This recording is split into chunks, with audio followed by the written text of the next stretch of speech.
just are all smiles, don't know what really went on, and that was the whole goal of the day. We didn't want them to ever catch on. So when the commotion began on board the flight, the Keepmans focused on the kids. Let's just tell them it's an exciting American flight. This is what flying is. And then we sang songs to them, and then just kept like tickling them and saying, "Isn't this exciting?" And they're like, "Yeah." In reality, the excitement was much more terrifying. People were crying and screaming, and you hear babies just screaming, crying, not knowing what's going on, and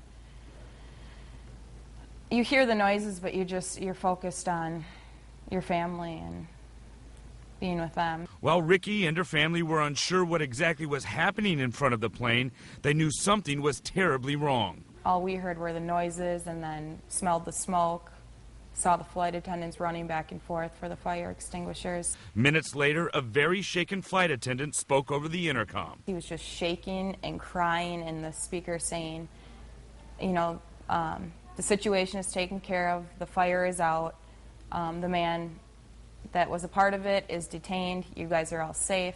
Then the captain let them know to prepare for an emergency landing in Detroit. You could tell, there was definitely a sense of just relief that we landed. I think everyone thought the plane would blow up before we would ever hit ground. After landing, the passengers on Flight 253 were brought into a secure area and questioned for nearly 4 hours before finally getting to leave. In the Keepmans' case, it meant another flight. I made it through that one.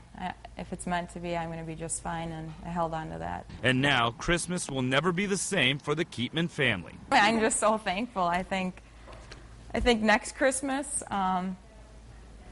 will be that much more meaningful and mean that much more to have them here and safe and alive.